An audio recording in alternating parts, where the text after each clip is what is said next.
Hey, Chris, we Chris, almost well, forgot. go ahead, Morgan. Yeah, we almost forgot to ask Jackson about the 25, being in the rankings. Is that a big deal to you guys? Is it pretty cool to see a little number next to your name after, getting votes for weeks? It is most certainly an honor.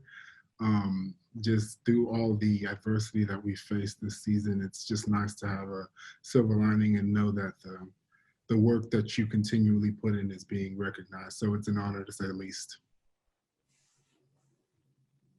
What was the most gratifying thing for you about Saturday night and coming back to win the way you guys did? I would say on all accounts, the game was certainly a journey filled with a lot of downs and ups, if you will. So it was just, for me, it was amazing to see how even still we were able to stay level-headed. And my teammates will tell you that's something that I do tell a lot of guys, especially in the O-line room, just to stay level-headed and really not let outside factors and not let things that are going on take your vision off the prize.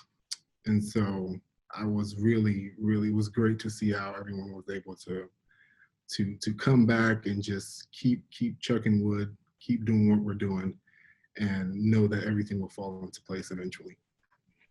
How much have you seen of that from Zach, from your quarterback? Seems like he stays pretty level-headed regardless of what's going on in the game. Absolutely, and with that position in specific, that is something that you do have to do. So Zach does a wonderful job, I will say, staying level-headed and just encouraging everyone to keep going, and you really need that in a leader on your offense. I know you guys would like to be getting off to better starts. And there have been some challenges with, it hasn't been a normal year where you're playing week after week and can find a rhythm. So it's been tricky, I'm sure. But how do you approach trying to do that better? You've been working hard to do that sort of thing all along, but when it becomes kind of a point of focus, how do you go about, trying to fix that problem, if you will? I would say that is a problem that we keep actively working at every week. And it's preached to us that we have to come out of the gate swinging and it's starting fast, because I gave Coach Marnie a big hug after Saturday's game. And the first thing I said was, why has this last 2 weeks been a nail biter? Like, why? High blood pressure at the age of 21 is not really a good look, but I would say,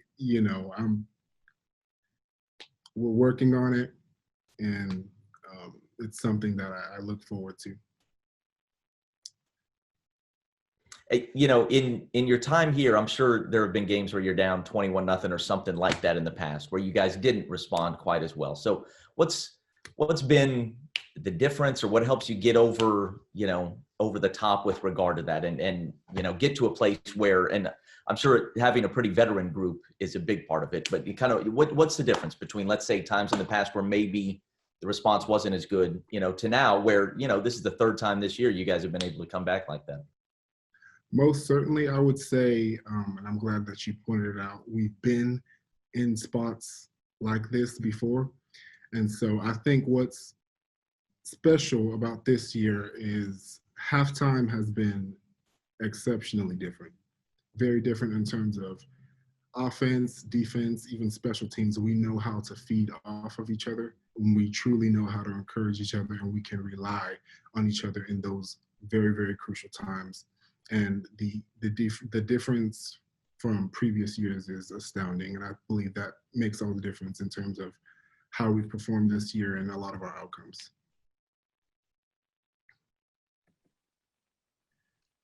Chris, talk about in the second half, you had to, for a few plays, had to switch positions, and you weren't the only one on the offensive line. It looks like I guess Wheeler went to right, you went to left. I mean, first of all, how many plays did you have to do that? And then just talk about the process of all of a sudden in one play in one position, one player in the next position.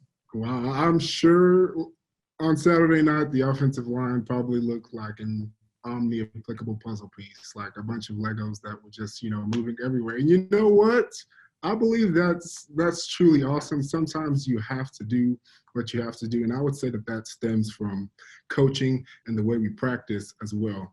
Our offensive line coach, Zach Hansen, has done a tremendous job in preparing us for all kinds of situations. And so even in practice, a lot of people would think that a transition from right tackle over to left tackle is something crazy, but we purposefully do that for situations that arose like the one on Saturday night. And so, and different positions do that as well.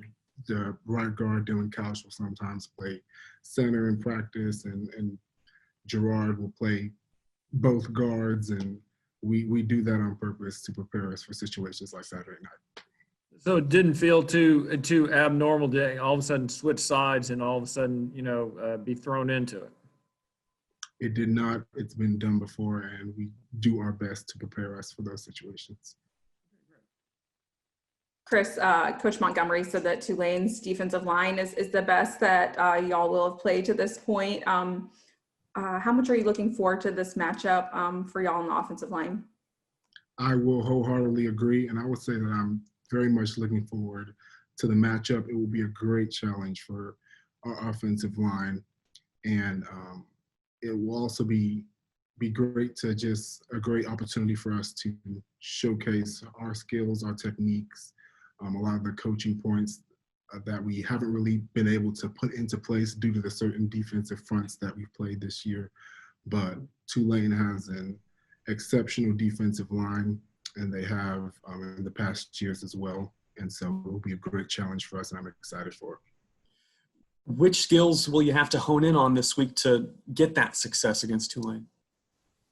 I would say Tulane, in terms of their defensive front, although they do like to play sort of hard-nosed football, they do twist a lot.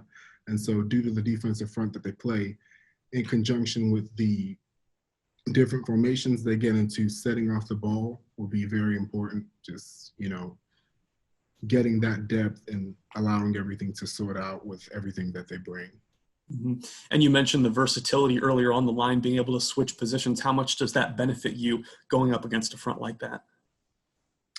I would say in general, it benefits us because you just never know what kind of situation will arise. You never know if someone will go down or any injuries that may occur. And so rest assured that we will be practicing for those kind of situations this week as well.